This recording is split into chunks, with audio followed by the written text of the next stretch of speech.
For over 20 years, she has been encouraging and helping people improve their communication.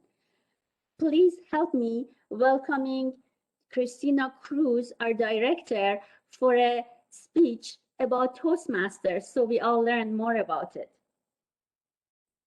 Thank you, Sheree, and welcome everybody. I'm going to ask you to put your videos on because I'm going to ask you questions and I want to see hands up and your smiling faces. So if you could add your videos, that would help me as we go through this. I want to share a story with you before I get into the speech. The other day I was talking to a really good friend and she was interviewing for a job. And at the end of the interview or the end of the beginning of the discussion, the person on the other end of the phone said, you know, you speak really well. You're extremely articulate. And she credits that to Toastmasters.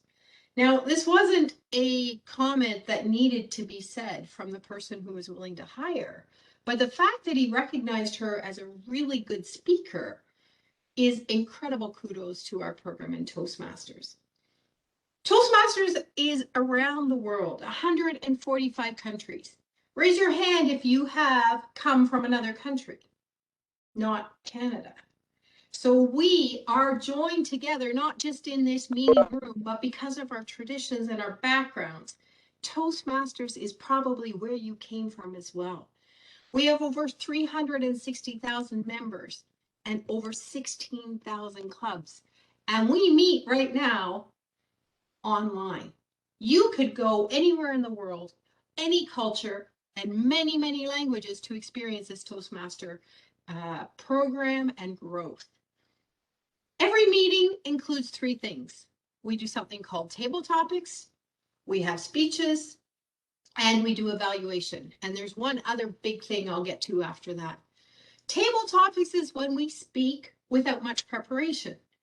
And the example I gave you with the job interview is only one time in our life that we may actually benefit from having this skill. There are many others.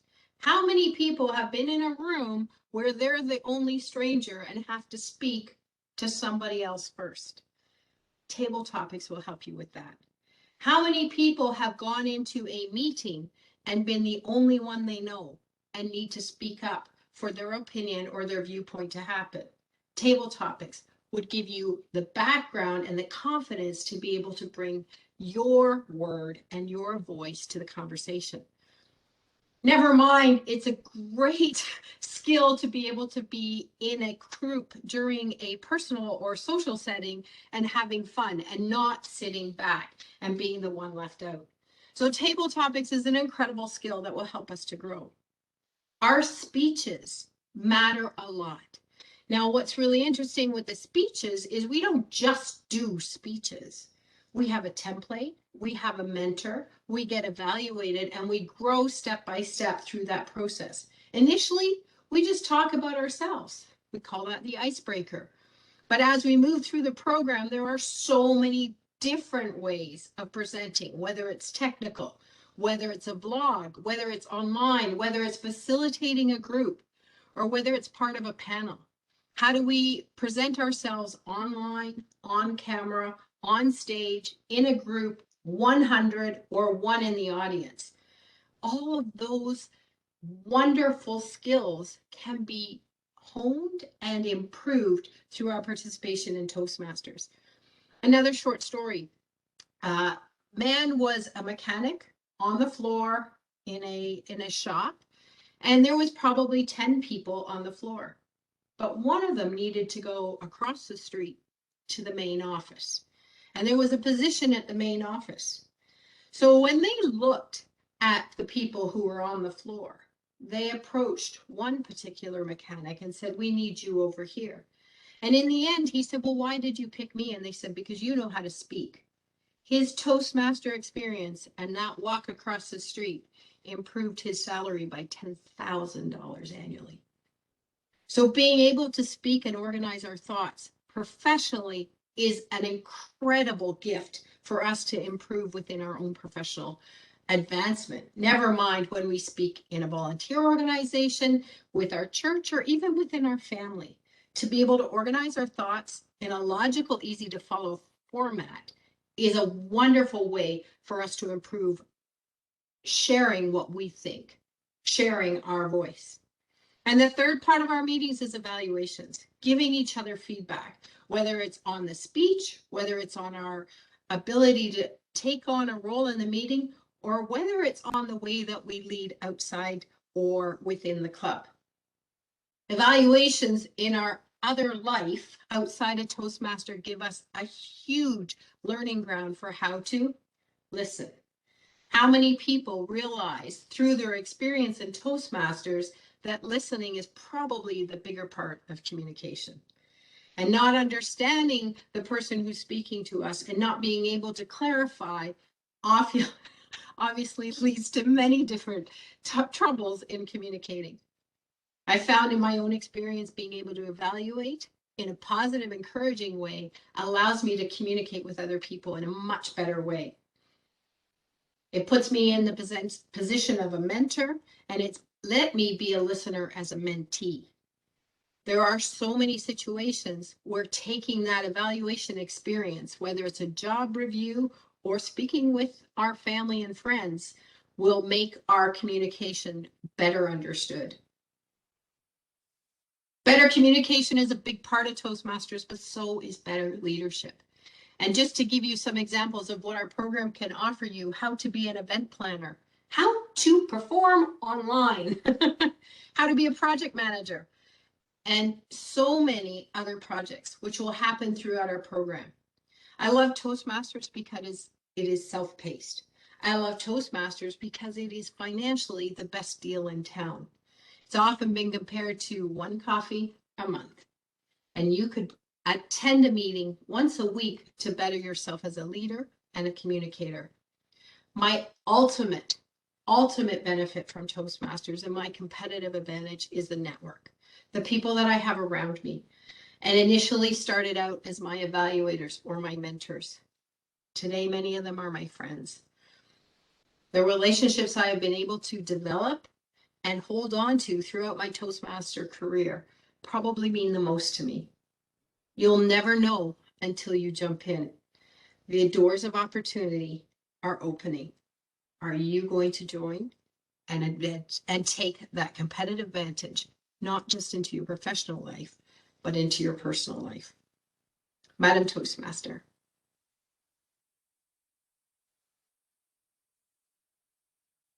Thank you very much, Christina. It was a great speech. I can remember many, many occasions that it helped me with my career, and then I got a project that was all talking. And if I wasn't in Toastmaster, I could never really do that in my business. Thank you very much.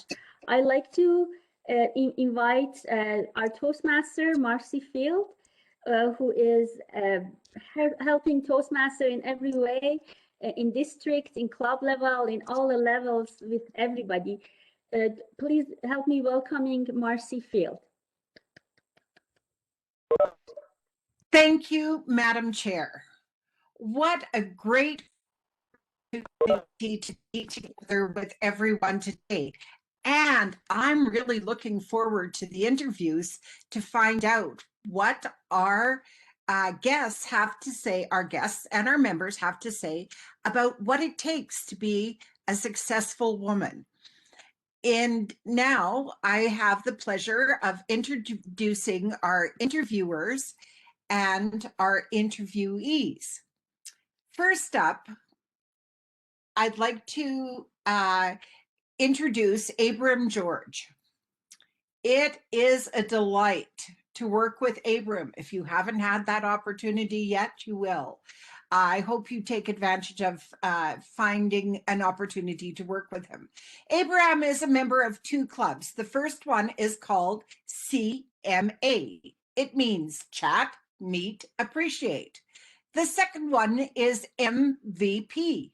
Do you want to help him start a third club? We can call it a three-letter acronym, TLA. Abram is going to interview Leah Villanova. Leah serves as club president at Fluor Communicators and is a mechanical engineer in training at Fluor. During her 4 years at Fluor, she has worked in a variety of equipment that is focused mostly on rotating equipment, meaning pumps and compressors. A highlight of her career has been her 4-month secondment to the United Way in 2019, where she represented Fluor as a campaign ambassador. Outside of work, Leah can be found snuggled up with a good book or training her new puppy. Abram and Leah. Thank you, Marcy. Hi, Leah. How are you?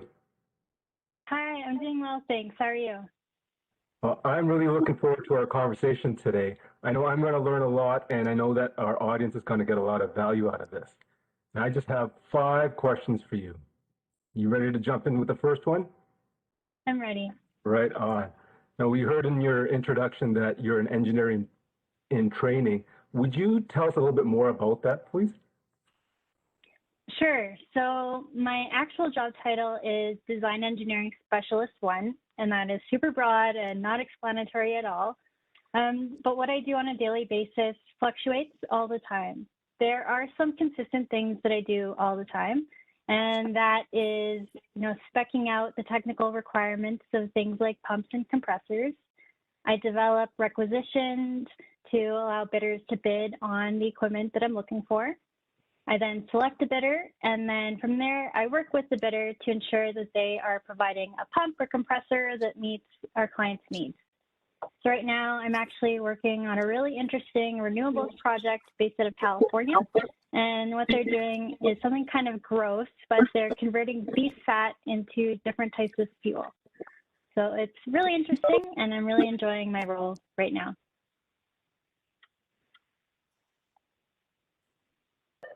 Well, Leah, good on you for finding your career, your path. So that leads me to my second question. Did you have any role models that helped you to get to where you are today? Growing up, I didn't know any engineers, and it wasn't really what I had aspired to be as a child. I actually really wanted to be a dentist, probably because I thought they made a lot of money. But that was until I found out I am super squeamish. So fortunately, I was actually introduced to engineering by my grade 8 science teacher. She selected me to take part in a STEM job shadowing program focused on showing young girls with an interest in math and science about different career options. Well, you mentioned STEM, and I think that means science, technology, engineering, and mathematics. Am I right? Yep, you got it. All right. Oh, yeah. Fabulous. Now, please continue. Sure. So one day, part of this job shadowing program, there's one thing that sticks out, and that is being brought to an oil and gas company downtown with a bunch of other young girls.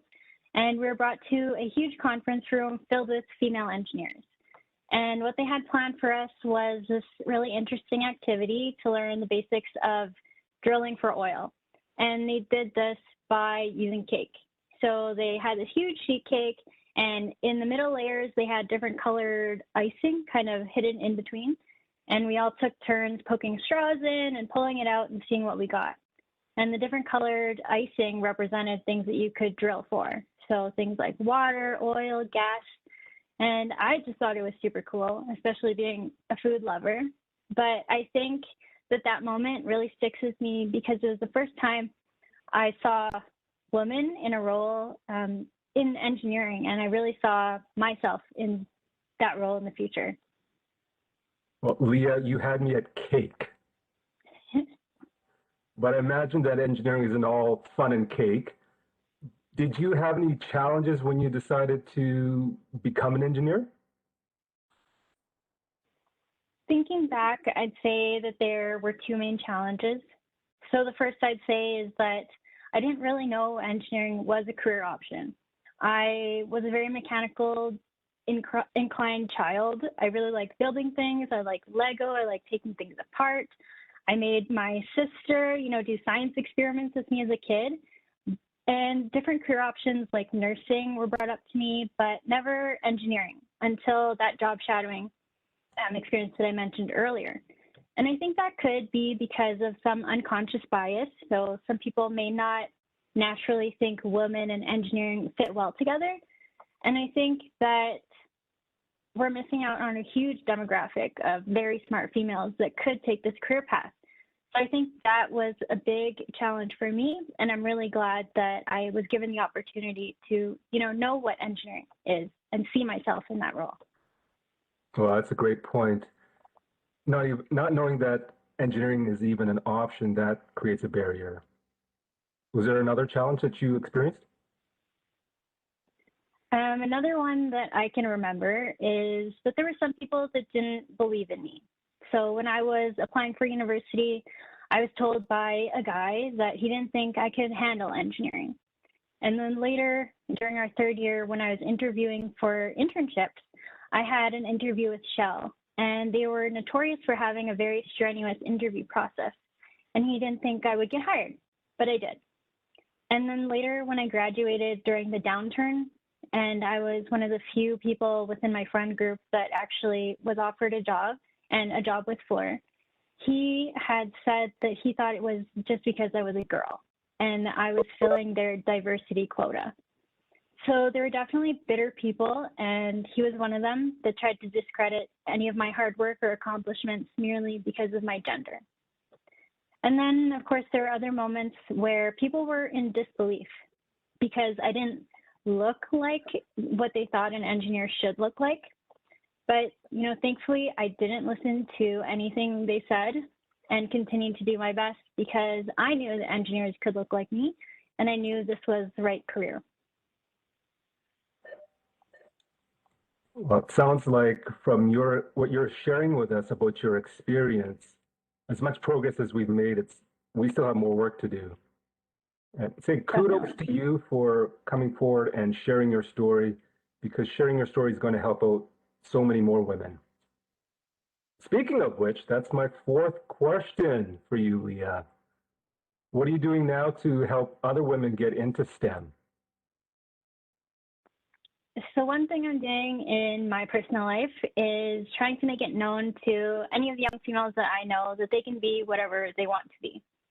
So I'm that super annoying aunt that buys books for birthdays and Christmas because I want to show them that there are strong females, people like Amelia Earhart and all that kind of stuff. I also, whenever I'm hanging out with a kid, I make sure we do science projects or kind of like drop in little science explanations here and there because I want them to know that science is cool and that STEM careers are an option. And I also want them to know that they're smart and capable before anyone else tries to tell them they're not. All right, those informal conversations are really, really important. Leah, are you doing anything else in a formal basis? So I'm actually part of this really cool program called the Cyber Mentor Program. And what they do is they pair young girls interested in STEM with women in STEM careers. And we're there to guide them, attend events with them, like learning to code or taking part in science challenges. And I'm taking part in this program because I was actually a mentee with them and I learned a lot. So this is just one way that I'm trying to give back.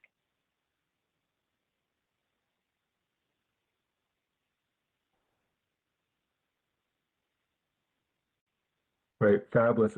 What I'm hearing from you, from what you've been sharing with us today, it's really important to give opportunities. This is what I'm hearing from you today. Leah, I would love to get some of your notes. Is there anything that you can share with me? I actually have some more notes here that I could share with you. Here you go.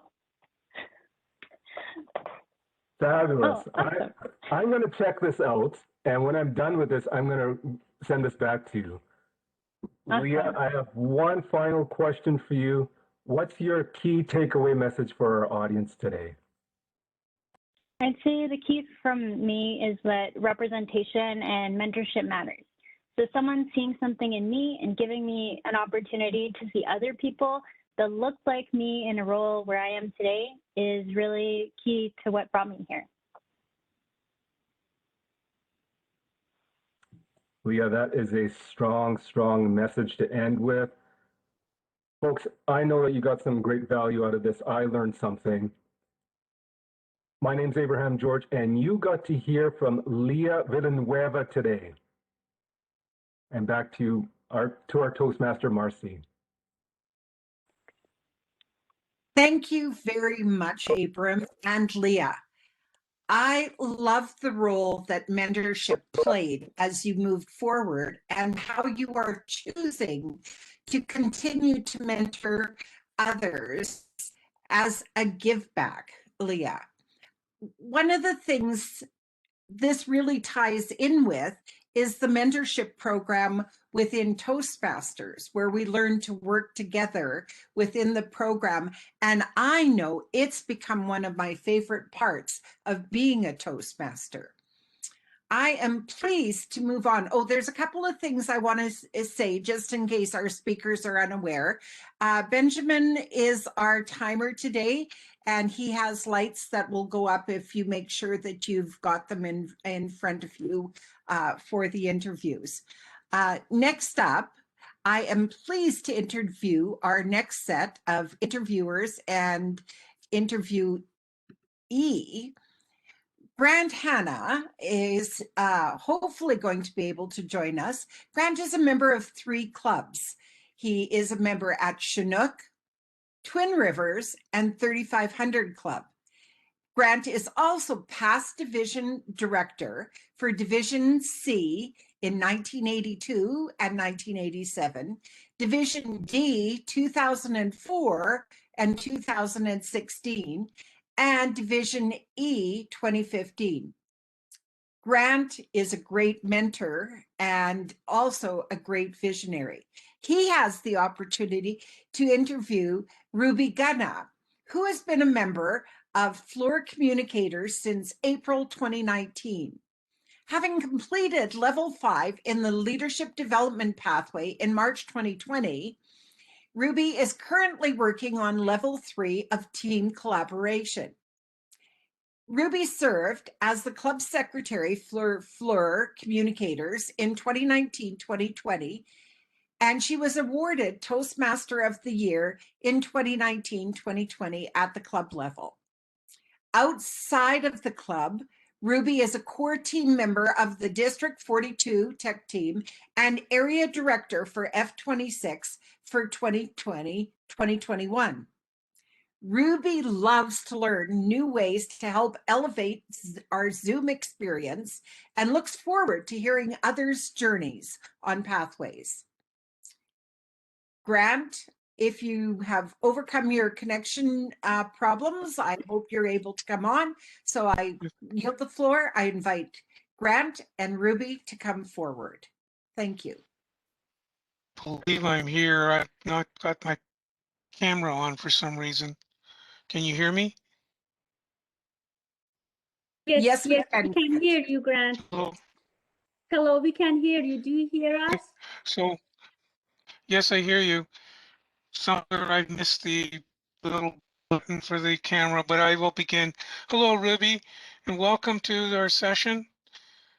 I understand that this has been a journey of experiences. First question, what do you think profession means?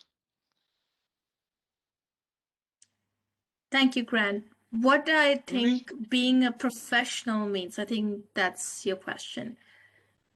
Yes. Yes. I've always thought that professional means being on time, delivering your deliverables on time.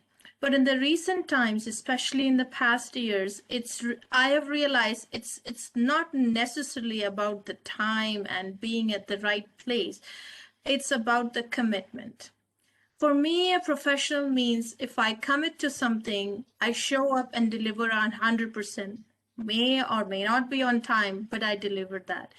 Being a professional means somebody that people can rely upon, that people can count on to be there. And that is a most valuable skill that employers are looking for these days. Attendance apart, being able to deliver and being able to commit to deliver results is one of the skills employers are looking for. So a profession is more of a characteristic rather than a designation, something that you would receive from an institution or an organization. Profession means your level of commitment, your level of energy, getting things done on time. That your approach? Yes, I believe it is. Okay. And based upon your education and experience, what has led you to the this concept of profession, and how has it turned into practice? I believe education plays a very important role in building character and grit. I would like to share my own story. I come from an East Indian background where education and being able to perform academically is valued very highly. What it did to my upbringing is that from very early on we were coached and enabled by our parents and supported to focus on results, to add value by doing hard work. And these kind of characteristics got embedded in my character, to say. And when I moved abroad to pursue my master's here at UBC, these were the characters that I relied upon, is being able to deliver homework on time, being able to talk with people, and being able to connect and share results and share the homework. Those are the things that really helped me succeed in my educational aspect and carry on the same thing to my workplace. Okay, and so I hear you saying that family was very important in the because you kept use the word upbringing, and things started at an early age. Where your do you perceive your family as being professional? I would How say did they're very professional. But I would also say they're fun. And I'll share a story with you why. The people in Fluor Communicators will remember this. What was my first speech about? It was about the Calgary Public Library and my love for reading books. I absolutely thank my dad for very, very early on starting me up to the excellent practice of reading. You wouldn't believe this, but in my circle, the circle that I grew up in, not many children were doing it. By the age of 7, my dad had 7 or 8 subscriptions for children's magazine. And these were my early formative years that I grew up in. I would wait for this magazine to arrive. As soon as it comes, I'll flip through it. And gradually I started my thinking that, hey, I could write some stuff and I could contribute. Then 2 or 3 years later, I started submitting articles, jokes, and whatnot. But I think this is very important part of my upbringing, which has really helped me even today. I would say this is the most important strength is I am able to process a lot of information really quickly and connect the dots between different pieces really quickly. And I think that stems from reading early on and being afforded that option by my dad, who invested in magazine subscriptions and books for me. Oh, I see. And what was your dad's approach to getting homework done? Well, it's the traditional way, I would say. He is a professional. Get the homework done or no food. Yeah, it was a Oh, pretty draconian style. I would tell you, I see some people laughing here. I think you can connect with me. It was very strict in my house, especially the way my brother was taught how to do the multiplication tables till 15. That's the thing. Yeah, you got to memorize multiplication tables in India till 20. No way out. Back then, I'm talking about back then. hmm You And gotta memorize multiplication tables. You gotta get your homework done. At our house, you do your homework, or else my dad would say, Ruby, okay, dad. So and when you pretty became much that. independent, and when you became independent of your family, these traits carried on into the real world? Absolutely. That's what I was saying about the grit. I didn't need anyone to look over me and get things done. It was so imbibed in me that I knew I had to get it done. Nobody else is going to do it for me. Did you have any experience when you talked about connecting the dots really quickly? Was there a particular story or event where you realized that that was a talent you had? Yes, this starts even with my Toastmasters journey right now. I started in 2019 and I started on the Pathways program. For our guest here, Pathways is the educational program we follow in Toastmasters. And this is what I meant by connecting the dots. I was able to break down the program really quickly, ask some questions from mentors such as Christina, Marcy, and Lisa, and figured out my path in my first year. This is not common. People could stay in Toastmasters for many years and not realize all the things they could do. So I think I attribute the connecting the dots feature to reading and processing a lot of information. And then the other thing, what Leah mentioned, is reaching out to mentors to fill in the gaps where I couldn't see a path. I think that is the key element. Doing my own research, reading, collecting information, processing it, and going out and reaching to a mentors to fill in the gaps in my understanding. So how did you connect the concepts of individual grit, processing data, and leadership development and team collaboration? What was it that made you more connected with your team people as opposed to just processing data? I'll give you a very good example. Again, I'm going to push the Pathways program here. Every program, every project beyond the level 2 requires team effort. And while I may be great at going through the entire program, figuring out and optimizing all the projects, which will take least amount of time that some people may do, after certain level, you need to work in teams. As an example, we recently had Bob, a teammate from our member, conduct the special annual meeting.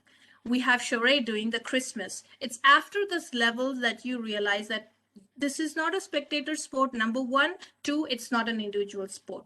You need team members and you need to do this together. That's the only way you can progress through the Pathways program. That's the only way you can progress in life. Unless you're a lab technician working on samples. Which you are not. Therefore, you have accomplished a lot. And what advice would you give to people who are beginning their leadership profession journey? I want to give a shout out to and a strong advice to many women in my situation. I want to bring a statistic. It's only after I came here that I realized how fortunate I am. The number of women in India who have the opportunity to pursue undergraduate, a master abroad, funded by some part way by their parents, 1%. I am among the 1% of women in India who do or even have the opportunity for this. So I want to say persist, take in the support from the family and push through with hard work and do it together. Reach out for help. Reach out for help, get it done, get things done. Commitment and energy are the journey to being a profession. Thank you, Ruby, for your comments. Return to the Toastmaster. Thank you, Grant and Ruby. Ruby, a marvelous one power of mentorship, but also recognizing and having gratitude for the fact that you fit in that 1% and want to encourage others to be able to fulfill and move forward. Now we're going to move into impromptu speaking opportunities within Toastmasters and just demonstrate that based on what we call table topics. For those those unfamiliar with table topics, we provide a question to our speakers, and they have 2 minutes to be able to talk about it. The timing light will go on green at 1 minute, yellow at 1.5 minutes, and red at 2.5 minutes. And they get to talk on that. I asked our audience ahead of time for people who would be willing to volunteer, and I am so excited that I had more volunteers than I actually have time for today. But Lynette Zodeman, I invite you to come forward, and your question today is, what do you believe it takes to be a professional woman today? What does it take to be a professional woman today? Good afternoon, Toastmasters. Thank you, Marcy, for that question. When I was younger, I thought professionalism was putting on a suit or a skirt and going to work in an office with maybe a window facing out onto the city. As I progressed through my career, I realized that professionalism was far more than that. Professionalism starts with self-confidence. I could look at two people dressed exactly the same, and when one has confidence, truly believes in their abilities, they will stand out. The other one is again, going with confidence, the confidence to know that you have a team working around you. A professional is not a one-person show. They usually have a team. Nobody can know all the answers, but it's important to know who to go to get the right answer. The third one is communication skills. I think to be a strong professional, you need to rely on a strong set of communication skills to be able to share your knowledge, to be able to have two-way conversations, and to be able to build trust. As such, I believe that the word professionalism and to be a professional means you have self-confidence, you have a team, and can communicate. Again, thank you, Marcy.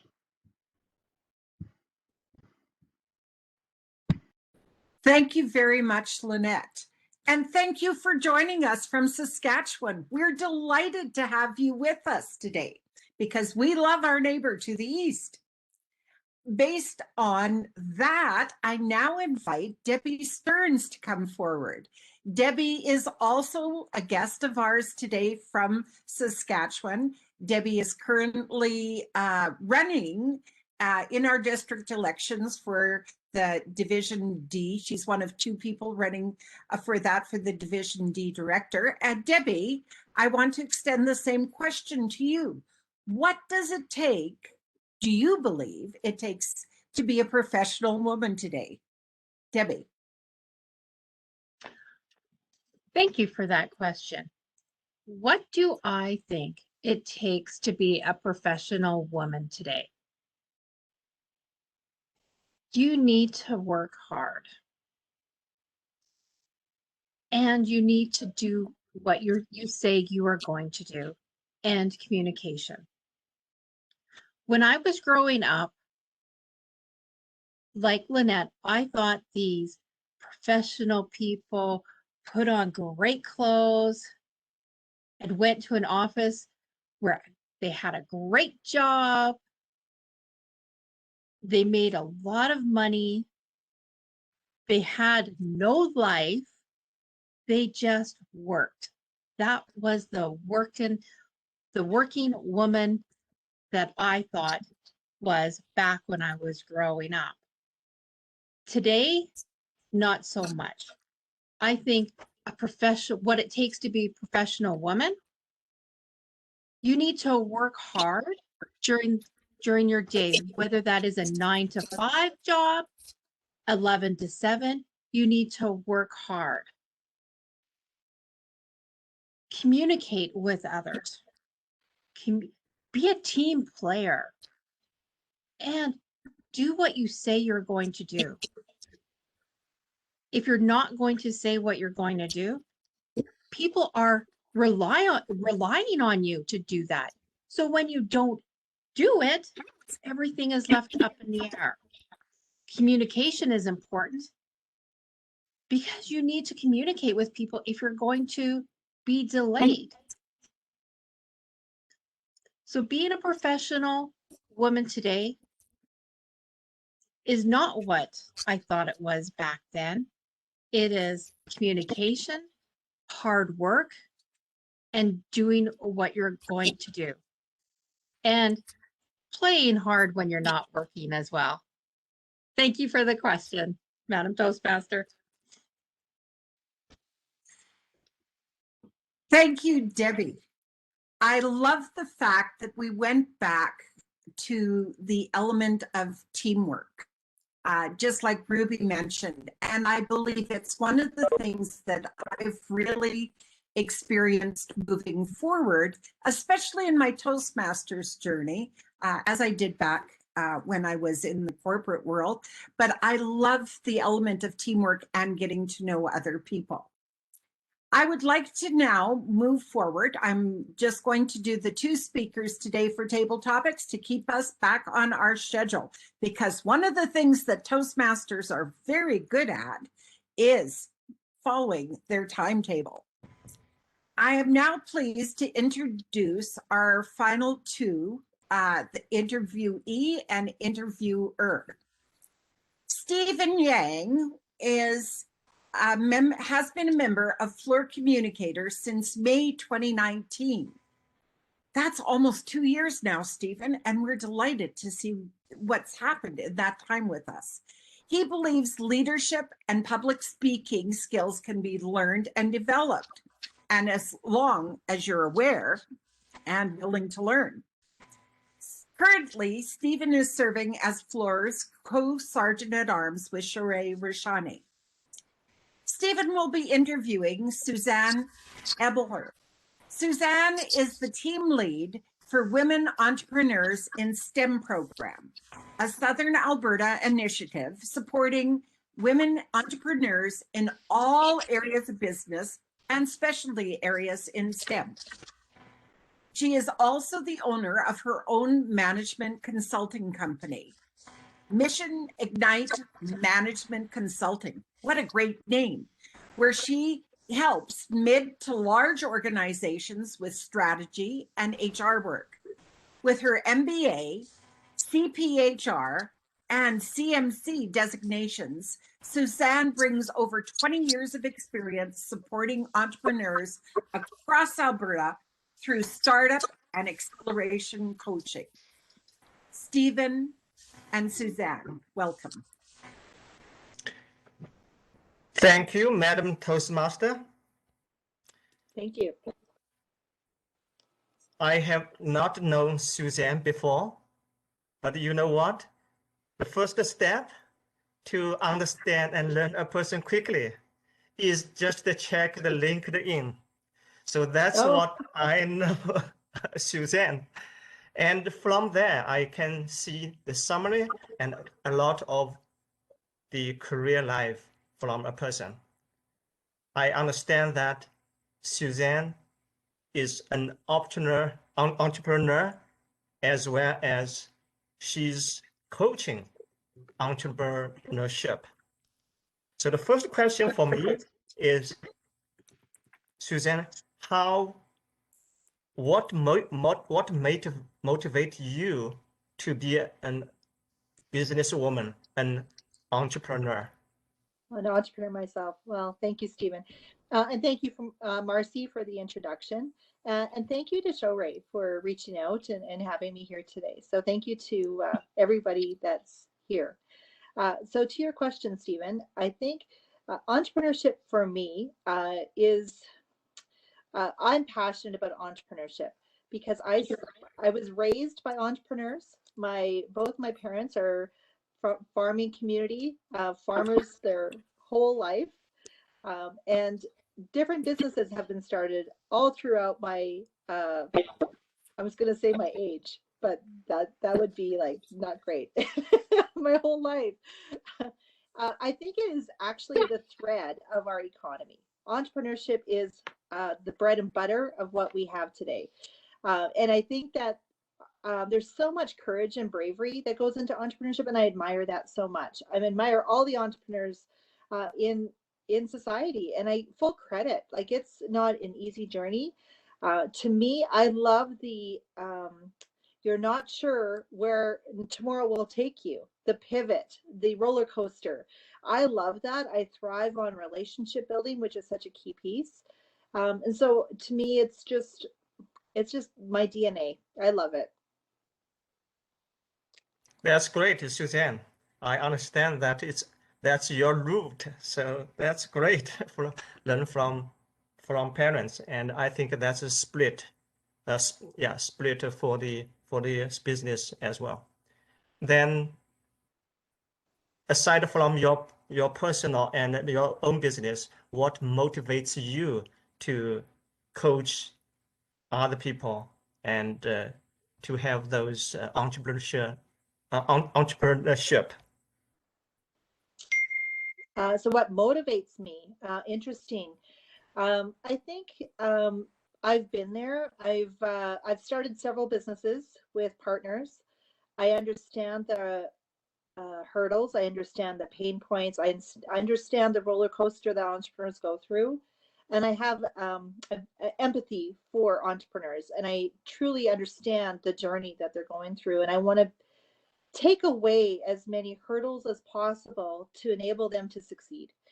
Because if they succeed, I succeed, and it's a win-win. And I get great joy in seeing all of my entrepreneurs that I've ever worked with grow and expand. Sometimes it doesn't work out the way they thought, but the end result is great, and that's what I just love to see. So hopefully that helps and answers your question. Yeah, that's great. You are not doing just for yourself, and you are helping others. That's a great contribution to the society. So, in your experience, what kind of challenges the running business or starting entrepreneurship people will be facing? Well, it's interesting. Right before this meeting today, I had a meeting with two partners. And Shoray, I'm going to do an introduction to you with them after this meeting, just so you know. So I'm just putting that plug in. And they asked me the same question. And they said, what do you see? What's a common thread with entrepreneurs today? And I'm going to say that one of the key issues that entrepreneurs sometimes fall into the trap of is they fall in love with their solution. They fall in love with their product or what they want to take to market, and they lose sight of the problem that they're solving.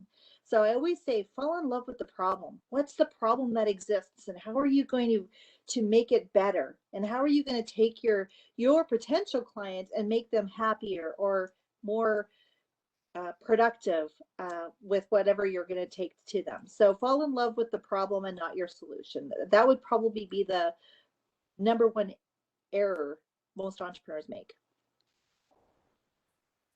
Okay, that's good. I always focus on that solutions. You are right. Fall in love with the problem, and it's a journey to solve that. Provide a solution. Is there any specific challenges for women in that perspective? Perspective from to start that entrepreneurship? Yes, and working with the Women Entrepreneurship in STEM program in Southern Alberta, we see this. This has become more and more evident. It's not an equal playing field, especially when we look at science, technology, engineering, and math, those STEM fields. There's some inequality when we look at gender. I think about some of our clients that are going for financing. The banks don't treat our women entrepreneurs the same as men. So access to financing is not the same. So that's a hurdle for women. Not having the same resources is also a hurdle. So many resources are out there. Women are not provided maybe the same information or the same access. So it's, yeah, I think there's a couple of things to look at. So financing, access to information and resources, and support networks. So I think those are kind of the top three. Great, great. Do we have any government supported programs, especially designed to support women in that perspective? Yeah, And there's, oh, sorry, in entrepreneurship? yeah, and especially in southern Alberta. There is, yeah. So women entrepreneurship in STEM, so westem.ca. You can always check out that. I always say find a great mentor or a business advisor that can help you guide and triage you through the many resources that are out there. It's very hard to understand what's applicable to you. Sometimes that mentor or that business advisor is going to be able to support you in that journey. So I'm going to say the self-employment training program is also available in Southern Alberta. This is a government-funded program that helps entrepreneurs get started. Alberta Women Entrepreneurs is an organization for women across the province. They have business advisors. Women entrepreneurs in STEM, obviously, we've got business advisors that can support any of our clients. There's also a Business Link has resources as well, and that's for all entrepreneurs, but it's something to check out. Community Futures in some of the local towns also has programming. So there's quite a bit out there. It's just trying to figure out what's the best fit for you at the right time. And that's where talking to somebody like myself or another business advisor can help you with that. That's great to learn about those programs, to support women especially. That's great. My daughter is in university right now. She's grade 3, and she would like to have the business, of course, the career. And we encourage her to, of course, to learn and grow and to become entrepreneur. So what kind of advice you can give to a young generation like my daughter? Especially, is it around entrepreneurship that you're thinking? The type of advice that you're looking for? Yeah, encourage, or bring them to the right path. I think explore, meet as many people as you can, build your database of contacts, explore all the opportunities that are out there, understand your own personal strengths and weaknesses, find mentors and business advisors to support you, be the expert in your field. So if you want to be, for example, I wanted to be a management consultant. In order to be the best consultant I can be, I went and got my master's in business. Because in order for me to go to some of the boardroom tables that I go to, I'm with CFOs and COOs that have been in business a long time. So I need to be able to have the expertise and the credibility to bring forward. So be the expert in your field. Get as much experience as you possibly can to build your rapport and your offering. I hope that helps. That's great advice. I know that mentorship is quick and the way to develop a young generation to become any of the experts in the field. So really appreciate it. I will forward your advice to her. Sounds great. Thank you again. Wish her all the best. Thanks. With that, I think I saw the time is up. So I will turn the role to the chair of the meeting today, Sheree, or Toastmaster. Okay, thank you. Thank you very much, Stephen and Suzanne. It was very good to hear the importance of becoming an expert in your field, the expert. And now I hand it back to our chairperson, Sheree. Thank you so much. All your stories were so touching and so beautiful.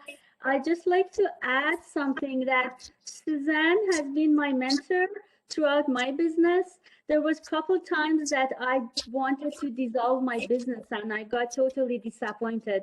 And she asked me a couple questions to evaluate what my business is doing. And she said, no, you just need to do more marketing. It's not falling apart. It's doing well. And I am so glad that she gave me that advice.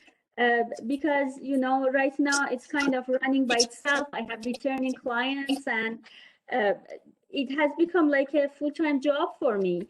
And I wouldn't have this opportunity if Suzanne had not helped me to begin my business, and her continuous support through 7 years of my business.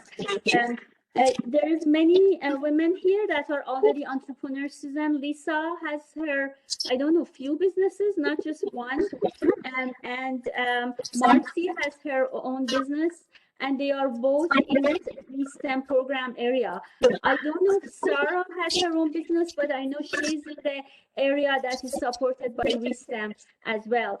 And Doris and Ruby have shown interest bringing green energy to Alberta. So yeah, they are. You have completely out of box people in this Toastmasters. It's not just normal. Like, they just do their best and really break barriers. Thanks so much, everybody. Is there any announcement? I think Christina has left. Marcy, is there any announcement from upcoming events you'd like to share with everybody?